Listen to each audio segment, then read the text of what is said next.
Καλημέρα από το KitSave Lives και την πανέμορφη Κασάνδρα Χαλκιδικής. Είμαι ο Αναστάσης και αυτό είναι ένα καινούριο βίντεο του ανθρωπιστικού μας οργανισμού. Πριν λίγες ημέρες σας δείξαμε τι θα πρέπει να κάνει ένας απλός πολίτης σε μια καρδιακή ανακοπή εν μέσω κορονοϊού. Σήμερα θα σας δείξουμε κάτι πολύ ιδιαίτερο, τι θα πρέπει να κάνει ένα μέλος της οικογένειας όταν πρόκειται για μια καρδιακή ανακοπή ενός μικρού παιδιού. Σε αυτό θα χρειαστούμε τη βοήθεια του 5χρονου Αύγουστου. Πάμε να τον δούμε.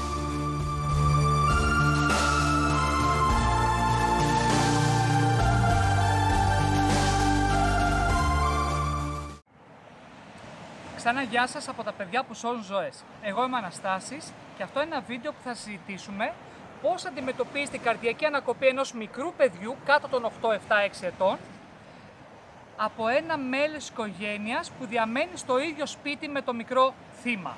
Εδώ τα πράγματα αλλάζουν. Δεν θα χρειαστεί σε μια τέτοια περίπτωση να χάσουμε χρόνο να φορέσουμε μέσα ατομικής προστασίας για δύο λόγους.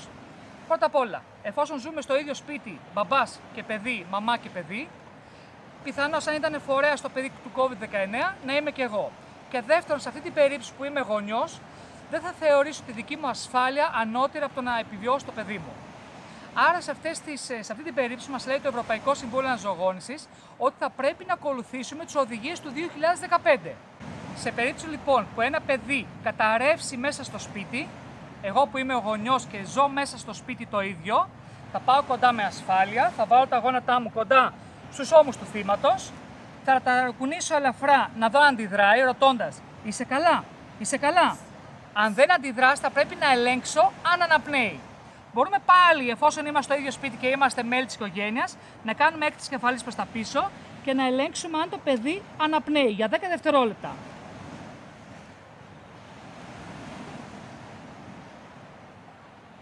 Σε περίπτωση που το παιδί δεν αναπνέει, προτεραιότητα σε περίπτωση που είμαστε μόνοι μας είναι να δώσουμε στην αρχή 5 εμφυσίσεις διάσωσης. Εάν δεν ξεκινήσει να αναπνέει, να συνεχίσω με 1 λεπτό κάρπα 30 θωρακικές EBS με ένα χέρι και 2 εμφυσίσεις, εναλλάξει 32-32. Και αν δεν ξεκινήσει να αναπνέει μετά από 1 λεπτό κάρπα, τώρα θα πρέπει να κάνω μια κλήση στο 166, έτσι ώστε να έρχεται η βοήθεια και εγώ θα συνεχίσω την κάρπα μου. Πώς θα κάνω όλα αυτά? Στην αρχή θα πρέπει να δώσουμε 5 εμφυσίσεις. Με μια ελαφριά έκταση, το κεφάλι ενός μικρού παιδιού είναι μεγαλύτερο σε σχέση με το υπόλοιπο σώμα. Μια ελαφριά έκταση και μια ανύψωση του πηγουνιού αρκεί για να ανοίξει ο αραγωγός. Θα κλείσω τη μύτη και θα δώσω μια εμφύσιση. Θα ανοίξω το στόμα μου, θα πάρω μια υπεραναπνοή και θα δώσω μια εμφύσιση. Συνεχίζω άλλες 4 μέχρι να αναπνεύσει το παιδί.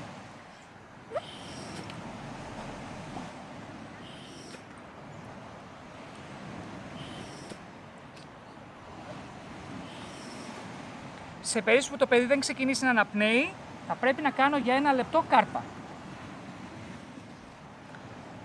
Στους ενηλίκους πρέπει να κάνουμε με 2 χέρια θωρακικές EBS. Τώρα σε ένα μικρό παιδί η δύναμη του ενός χεριού αρκεί για να πιέσω αυτά τα 4-5 εκατοστά που χρειάζεται. Θα βάλω το ένα μου χέρι, τη βάση του χεριού στο κέντρο του θώρακα του παιδιού, θα τεντώσω τον αγκώνα μου και θα έρθω κάθετα από πάνω και θα ξεκινήσω να κάνω 30 θωρακικές EBS. 1 και 2 και 3 και 4 και 5 και 6 και 7 και 8 και 9 και 10. 1 και 2 και 3 και 4 και 5 και 6 και 7 και 8 και 9 και 20 και 2 και 3 και 4 και 5 και 6 και 7 και 8 και 9 και 30. Συνεχίζω για 1 λεπτό. Με κάρπα 32-32, 1 και 2 και 3 και 4 και 5 και 6 και 7, 8 και 9 και 10. Και 2 και 3 και 4 και 5 και 6 και 7 και 8 και 9 και 20. Και 2 και 3 και 4 και 5 και 6 και 7 και 8 και 9 και 30.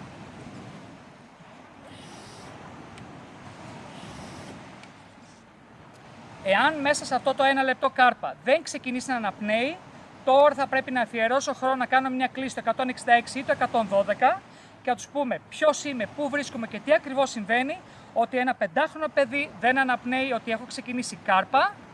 Μπορώ να κερδίσω χρόνο πατώντας τη λειτουργία μεγαφώνου. Ενώ μιλάω, επικοινωνώ με το ΕΚΑΒ, θα συνεχίσω θωρακικές συμπιέσεις. Εάν βρισκόμαστε σε μια κοινότητα που υπάρχει αυτόματος εσωτερικός απειναιωτής, το χρειαζόμαστε γρήγορα να το χρησιμοποιήσουμε. Όσο πιο γρήγορα το χρησιμοποιήσουμε, τόσο πιο πολλές πιθανότητες έχει να επιβιώσει το θύμα της καρδιακής ανακοπής. Αν κάποιος μας φέρει ένα αυτόματο εξωτερικό απεινιδωτή, θα πρέπει να τον ανοίξουμε.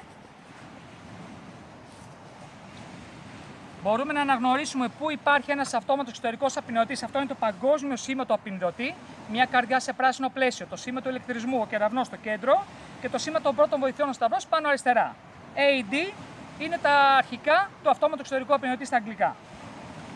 Αν κάποιος λοιπόν μας φέρει το αυτόματο εξωτερικό απεινιδωτή, θα πρέπει να τον ανοίξουμε, να τον βάλουμε δίπλα μας, θα πρέπει να πατήσουμε το κουμπί ON και από εδώ και πέρα ακολουθώ τις οδηγίες του. Μου δίνει μια οδηγία να τοποθετήσω αυτοκόλλητα ηλεκτρόδια στο θύμα που είναι παιδί.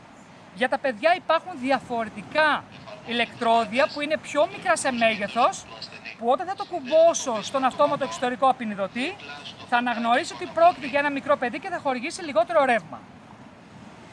Πάμε να δούμε πώς μου προτείνει να τα κολλήσω. Μου λέει εδώ πέρα, βάλε το ένα το ηλεκτρόδιο, κόλλησέ το στο κέντρο του θώρακα, ακριβώς μπροστά από την καρδιά. Και ελαφρώς λίγο προς τα αριστερά. Εδώ. Το δεύτερο, το αυτοκόλλητο μου λέει κόλλησέ το πίσω από την πλάτη, στο σημείο που είναι η καρδιά. Θα πρέπει εδώ να ανασηκώσω λίγο το παιδί, να κολλήσω το αυτοκόλλητο ηλεκτρόδιο, θα κουμπώσω τώρα το βίσμα και από εδώ και πέρα θα ακολουθήσω τις οδηγίες που μου δίνει ο αυτόματος εξωτερικός απεινιδωτής. Αν μου λέει να χορηγήσω ρεύμα θα πατάω το κουμπί, αν μου λέει να κάνω κάρπα θα συνεχίσω να κάνω κάρπα. Σε περίπτωση που κάποια στιγμή της αναζωογόνησης το παιδί ξεκινήσει να αναπνέει, θα εξασφαλίσουμε ότι αναπνέει με τον έλεγχο της αναπνοής για 10 δευτερόλεπτα και αν σιγουρευτούμε ότι πραγματικά αναπνέει θα κλείσουμε το μηχάνημα, να μην συνεχίζει να μιλάει και να είναι άμεσα διαθέσιμο και θα το γυρίσουμε σε πλάγια θέση ασφαλείας ή θέση ανάνυψης όπως το λέμε, έτσι ώστε να εξασφαλίσουμε τον αρρωγό του και θα παραμείνουμε στο σημείο για να επανελέγχουμε τακτικά την αναπνοή του, περιμένοντας το ασθενοφόρο που έχουμε καλέσει. Τελειώσαμε! Ήταν ακόμη ένα βίντεο του Kids Save Lives. Τώρα ξέρετε πώς να βοηθήσετε ένα παιδί το οποίο δεν αντιδράει και δεν αναπνέει, βρίσκεται δηλαδή σε καρδιακή ανακοπή και τώρα ξέρετε πώς να του σώσει τη ζωή. Από εσάς χρειαζόμαστε!